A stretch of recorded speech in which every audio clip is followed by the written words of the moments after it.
G'day trendsetters, a quick video concerning being a good steward for gravel cycling, or any genre of cycling really.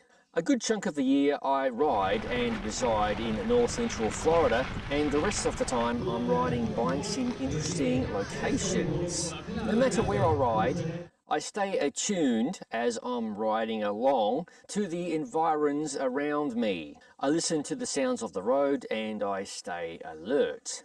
As cyclists, we are often visitors to the roads we traverse, whether they be 10 miles from home or thousands of miles from home. I consider myself fortunate to have the opportunity to ride these amazing low traffic roads, thus setting a good example of cycling etiquette, sharing the road, and most importantly, acting as an ambassador for cycling, all of which is very important to me. Over the years, I have made many connections with locals near my home base of Gainesville, Florida, who call these roads that I love to ride their home. One of the greatest perks of these connections is having the access to ride private lands and private roads. This has all been possible due to some of the scenarios that I'll cover right now.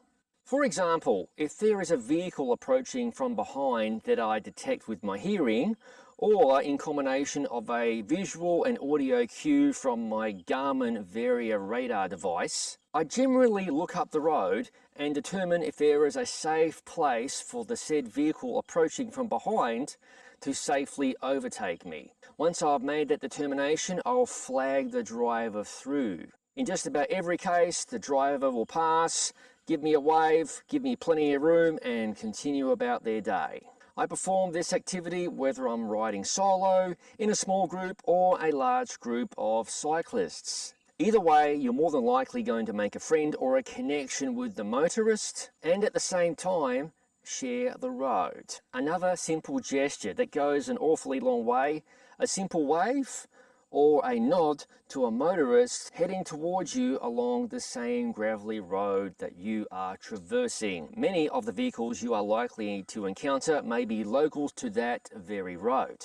Adding to that, I've shared many conversations with local landowners, and I've learned so much about the local area because of these interactions.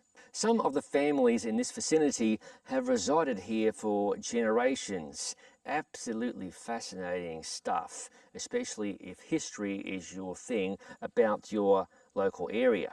Final point for this quick video, and this isn't something I would recommend doing. Hogging the road, particularly in a group, and riding as if you own that road is not going to endear yourself to anybody. If you will, here's an example of what I'm talking about. I can think of at least one race-focused gravel event that was forced to shift its traditional summer dates backwards to an early time in the year due to a small number of visiting cyclists that utilize the roadside as their own toilet,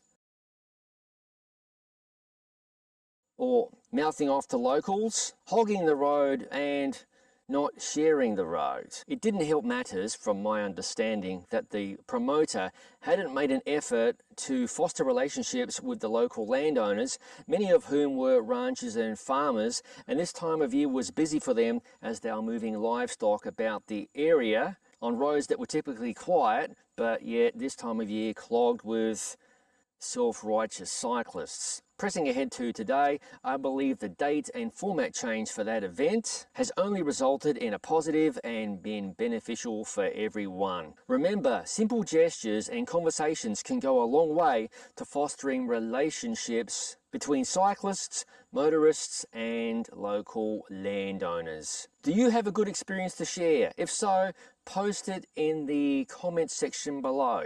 Not my usual content, but it's something I've been wanting to pass along for some time now.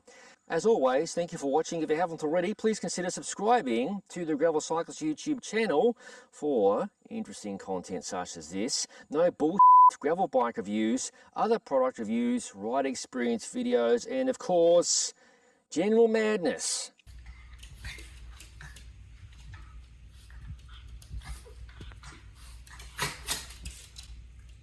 As all of it is released to the channel, I'll see you in the next video.